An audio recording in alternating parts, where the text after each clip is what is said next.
Everybody Wants to Be My Enemy by Nyan Zanketsu, Chapter 3. Spare the sympathy. With great power comes great responsibility, Powder. What?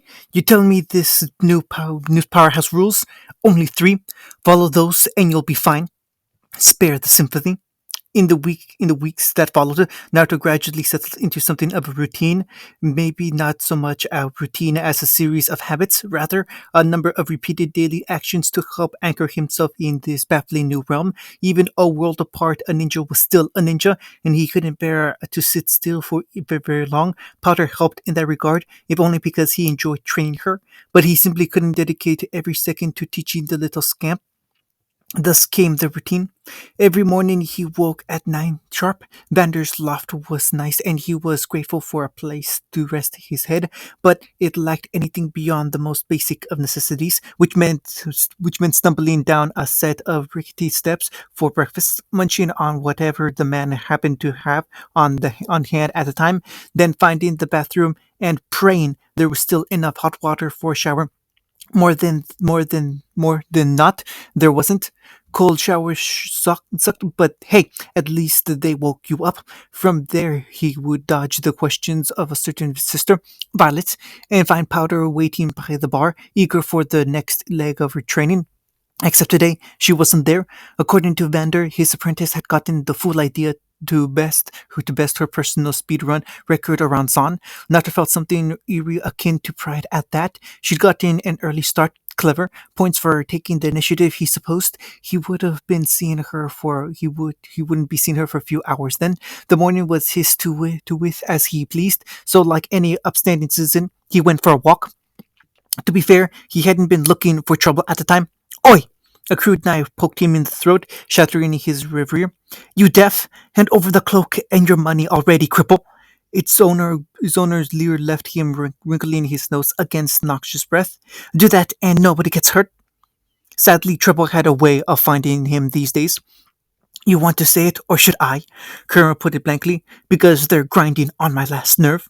A faint smile plucked at the corner of the blonde's mouth as he tugged back his hood. Said smile was all teeth. In hindsight, he really had meant what he said earlier. He couldn't spend every second of the day training Powder, but while she was off improving, so too was he working to improve the life of others. Be it building houses, cleaning up muck, or simply knocking a few heads together, he'd found purpose in helping the impoverished folk down here. Unfortunately, you just couldn't help some people. Case in point, this lot. Blue Eyes took them in at a glance once more. Assassin, the odd quintet. Rough sort, three boys, two girls, each wearing ragged clothing with even more tattered weapons. Decent odds, still there was a small part of him that wanted to avoid the coming violence. Sentimental sop. Ferocious furball, he quipped back. Deckard was it? Naruto began outwardly, raising both hands to show himself unarmed, and now alarm these individuals any more than need be. You don't want to do this. Squinty didn't much help. The kid's face was dirty and bruised face, which made him somewhat difficult to read. Really, you don't? Why don't we put that knife down and talk this out like adults? He lunged forward mid-sentence, catching the poor excuse for a knife in Chakra in hand's teeth and ripping it away. Deckard stumbled. Naruto bit down hard, shattering it. There, he spat the metal shards at the startled boy's feet. Now, just calm down. A sigh trickled through the air as Deckard landed hard on his rear. If it's food you need, I can help. Rather than accept his charity, the boy scowled and slapped his hand away. Get him, boys! Kurama channeled fresh chakra to him as the shadow loomed over his shoulder. Bang! Naruto's head snapped at the right as the tattoo body unloaded a round point blank into the back of his head. The round flattened against his glowing skull and struck the street of the alley with a soft pink. He felt no pain or even discomfort, only brief sensation of movement. With it came a vague sense of disappointment, followed by chagrin. Kids these days, they never learned. The blonde sighed, frowned, rubbed at the sore spot, then shook his head to clear the ringing out of his ears. Not a scratch. Alas, the same couldn't be said for the gun. Even now, the pistol was all but bent in the brute's hand, its once rigid barrel bent near in half. As he looked on, his assailant began to pale, piggish eyes looked to him, back to the barrel, back to him once again. Now it quirked a brow. The braggart stumbled away. He could have slugged him then and there, could have finished things, but that wouldn't have got his point across. Instead, he stood his ground as the fool boy babbled. Oh, what are you? Now, he wagged a finger with a smile. That was uncalled for, don't you think? The rest lunged. Get him! They were still trying to rob him? Really, this was actually happening? Fine. A sigh trickled into the air. Have it your own way. Kerma, hand over the cloak. Purely white teeth flashed in the dark of his mind, as his partner hoisted himself upright. Copy. Deckard heard the words withal to lean back. What the hell? Naruto's body blazed gold as he blurred forward. Light flashed in the alley. Limbs snapped like twigs. His would-be robber screamed, sharp and shrill and short. Calling it a fight would have been generous. It was a beating, plain and simple. Not 30 seconds later, he walked over their stunned forms, divesting them of their weapons. His hands flicked out, leaving some coins and directions to the last drop in his wake. Maybe Vander could straighten these kids out.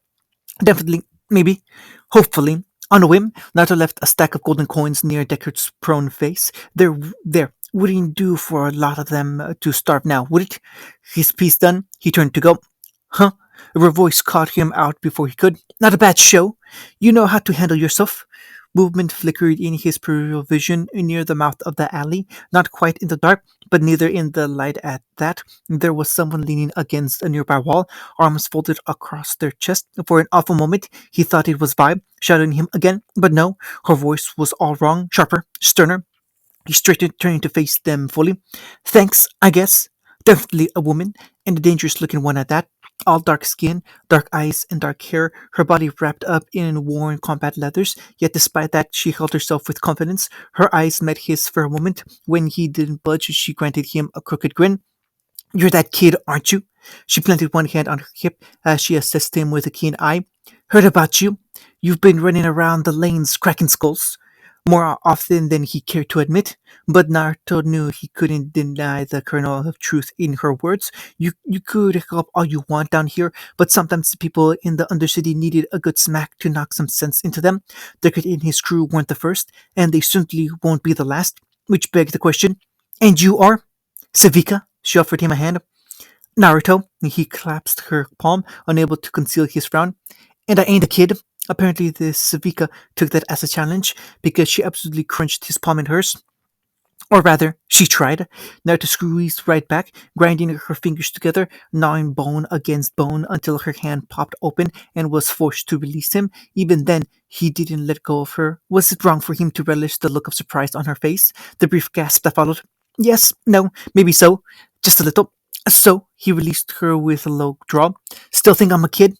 Not with a grip like that. The woman smiled. You're not weak. Good. Someone could use someone like you. A brow quirked. That a compliment? Maybe. She clasped his shoulder, drew back, and walked the way she'd come. Her hand rose in a lazy wave. See you around. Naruto found himself frowning a little as he watched her retreating form recede into the distance. Huh, he muttered softly to himself. Wonder what her deal is. This power. Powder felt chakra pulse through her veins with every step, heard it sing in her blood with each leap she made that carried her through. She tasted it on her tongue as she hurtled through the murky undercity of Zon, grinning from ear to ear. It was a humid afternoon, and she'd never felt more alive. Woo! A great guffaw tore past her lips as she caught a flagpole in midair, spun once, then used her newfound momentum to swing herself upright and continue her short-lived flight. Wind whistled across her body, lashing at her face to send her hair flying. Yet her vision had never been clearer. She hurtled through the air in spite of it all, heedless of the shouts below, of her own fears, of even gravity itself trying to drag her down to the miserable world below. She wouldn't let it. Her feet hit a dirty rooftop, and she immediately launched herself into the air anew. A girl could get drunk on this. Only a month in, and she already improved by leaps and bounds. 1 month, and she could run fast, hit harder, last longer than most kids twice her age, because at the end of the day, Shocker was powerful, not just any power, but real power, the kind adults would kill for. And it was all hers. She swore she'd do her best to prove worthy of the gift she'd been granted. Hell, maybe she ought to show Echo one of these days. He'd get a kick out of this. Surely Naruto wouldn't mind. Maybe he could even give. A sharp whistle pierced the fog of her thoughts from the streets, drawing a silly little smile to her lips. Oi! A familiar voice boomed up at her. Powder! She spied a flash of gold below and found her mentor looking up at her. She also saw the twitching body sprawled out at his feet and a dark-skinned woman walking away from the lot of them. He dropped the cloak but kept his false arm going, using it to wave her away. A golden finger crooked at her, beckoning once, his intent clear. Powder's smirk became an outright grin as she realized what must have transpired below. Huh, someone had tried to mug him again. They never learned. But who was the scary lady? Looking at her made Powder's heart twitch, and not at all in a pleasant manner. The newcomer didn't deign to look her way. It was like she didn't even exist to her. Weird. Scowling, she shoved the awful feeling aside and vaulted down to meet her mentor. Well, he asked, how did you do? She alighted in a point crotch, wincing only a little at the impact. Eagerly blue eyes rose to meet his. Beat my record by 3 seconds. Well done. His smile was immediate, the grin a delighted teacher might impart unto their pupil. You're getting faster. A rough hand descended to tousle her hair. I'm proud of you, Powder. 5 little words, yet they made her shiver. Most people called her a jinx, even those who didn't. Vi Vander Echo rarely said that to her, and yet for all that, Naruto gave his praise freely, doling out compliments left and right when she surpassed his expectations, and she often did, left, right, and center. He had no idea just how much those words meant to children. Could and she swallowed once to steady herself and marshal her courage. Could you say that again? Hmm? A confused blink, but he granted her request. Sure, I'm proud of you. Why wouldn't I be? Huh? Glee howled to life in her heart, and she pumped a clenched fist into the air. Thanks. Told you I could do it. No problem. His hand fell away, and his golden claw vanished into the motes of dust. Never doubted you. You really are a natural at this. Silence stretched between the two of them as she leaned into his hand. Even then, it wasn't enough. She shifted restlessly, knees twisting to and fro. So, she stretched out the word. Can you teach me a jutsu now? It was like flicking a switch. Nature's face closed down at once. Powder? No. Ah, come on, she grit her teeth. I already know how to walk on walls. You taught me how to hit hard and run really fast. True, he allowed. But can you walk on water? Powder fell back, blinked, then pricked up, all in the same moment. Was he actually serious? Nuh-uh, she scowled at him. No way, that's a thing. You're pulling my leg. Naruto's smirk was nothing short of sly. Tell you what, let's make a bet. Someone's making mincemeat of our boy's boss. Silco looked up from his glass. Is that so? It wasn't any of his concern. None of it was. Not yet. Cold! Powder yelped as she lost her footing for the umpteenth and plunged beneath the surface of the river. She flailed to the surface, snarling and spitting. Credit where it was due. She tried. She really did. She just wasn't able to get a proper foothold on the water. She managed one foot, lost her balance, and splashed into the water again. Remind you of someone? Naruto coughed into a fist to hide his embarrassment. Even so, he gave Powder another 10 seconds before he took pity on his poor pupil and plucked her up by the scruff of her neck. She glared at him, looking about as dangerous as a kitten, a sopping wet kitten. This isn't something you can learn in one day, kiddo. He laughed a little when she flailed a leg at him. Don't rush it. Can't too. She coughed. Now, come on.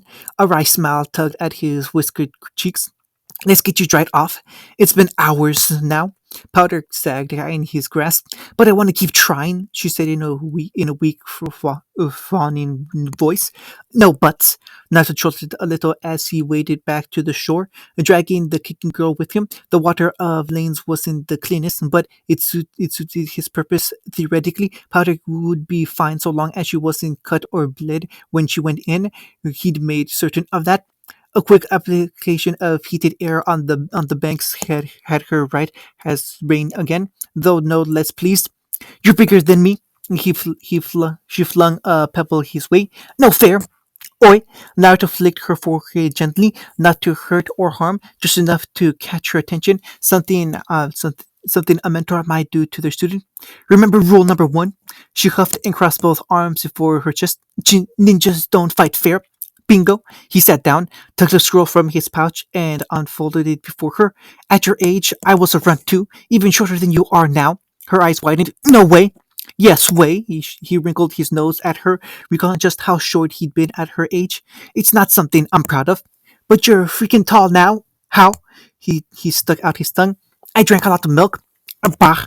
She gave an angry huff. Fine. Don't tell me. I hate being little. Don't be in such a hurry to grow up, Powder. He could see where she was coming from, but felt the need to warn her regardless. Enjoy being a kid while you can. Yeah, no shit. I mean it. A flick of his wrist, and he reached out to tweak her nose, earning a beautiful look from her.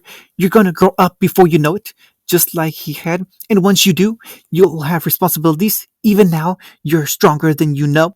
How little she knew. His words had her squinting at him regardless. You sound like Violet. Then she gives good advice. Naruto craned his head a millimeter to the right as the faint noise caught his ear.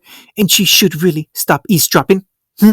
A faint curse, and the rapid sound of retreating feet scampered away. Again, Powder made a face in that direction. That's like the third time this week. Don't be too hard on her. Naruto patted her still damp head, drawing a pleased hum from her. She's just worried about you, like any good sister should be. Don't fault her for it. Ugh, at that, she squirmed away with a groan. Now you sound like Vander. Let's talk more training. Kerma chortled softly. Isn't she an eager one? Still something in her face gave them pause. What's wrong? Powder tucked her knees into her chest and buried her head there. She muttered something incomprehensible. A blonde brow rose. Want to run that by me again? Tentatively, she raised a gaze. Are you gonna give her chocolate too? Huh? Naruto found himself blinking at that. Where in the blazes did that come from? It's just. She looked down, worrying her lower lip between her teeth. She's strong, really strong, stronger than me, faster too. She's tough. He scoffed. And you're not? I didn't say that. She snapped back. It's just she keeps trying to talk to you, and you chose me. She grit her teeth. It's not fair. She has so much already, and now she's trying to mess with the one thing that's. She bit her tongue to cut herself off, but not before he heard her words. She should stay away. Kurama offered a low rumble of amusement. Ah, someone's jealous. Was she? Naruto couldn't be sure. Truth be told, he barely even knew Violet, certainly not enough to trust her with something like this. She seemed keen to watch over Powder, and while that was certainly a quality to cultivate, she also proved herself doggedly persistent. Her where family was concerned, unbiting on such inquiry floated up from the depths of his mind. What do you want with my sister? She asked him. I'm just keeping a promise, he replied. If you hurt her, you'll regret it. It was that very same persistence that made him wonder, could he teach flying? Should he? Would it make Powder happy? Sad? Mad? It might even be something for the sisters to bond over, but he didn't like the look there in Powder's eyes. She wasn't eyeing him with an air of trepidation, as though she were afraid of something. But what? Suddenly he didn't feel so good about offering an olive branch to Violet. Not yet, at least. She was clearly a brawler like him, and while there was plenty he could impart to her, Powder's experience genuinely concerned him. If he said the wrong thing here, this fragile little girl might snap. Who knew what might happen then? The gift of foresight often eluded him, but something told him not to dismiss Powder's fears out of hand. She wouldn't take kindly to it. No, best not risk it, and just appease her for now. In the end, he settled for a shrug. Can't say. Don't know her well enough. I'm plenty busy with you. Apparently, it was the right thing to say. Powder slumped with a relieved sigh. All the tension bled out of her. Right, she stammered out a nervous laugh. Forget I said anything. So, quick as a flash, she grinned again. Training? What's next? All right. Naruto relented with a self-same smile as she clambered to her feet. Have it your way. If she wanted to learn things, well, he supposed he could move into something a little more advanced. Sage knew he had enough knowledge crammed into his head at the moment. Let's see. Powder squirmed with anticipation. Her smile soared into a frown as he held up a finger. Today, we're going to learn about elemental affinities. Abra quirked at the homemade grenades on her belt. Though something tells me yours is going to lean towards fire. A thought occurred to him, and he grimaced. Or lightning, maybe both. You might even develop a bloodline if I'm not aware of. A shrug. The time will tell, I guess. There was a silence, and then Powder's smile returned tenfold. Sweet. Their lessons would continue long into the night. Previews. Powder, watch it! Deckard lunged with a snarl. Give me the loot, you little shit!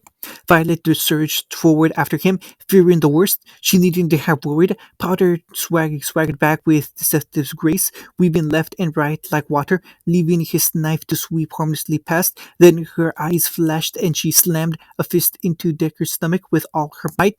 The larger boy folded over her outstretched limb with a grunt, retching for air. He was still gasping when a rousing uppercut caught him in the chin. The impact launched him into a wall. The boy slid down it and dropped like a sack of potatoes, wheezing softly. Clagger gasped. Wow. Milo whistled. Damn. Vi found herself frowning. Since when could you do that?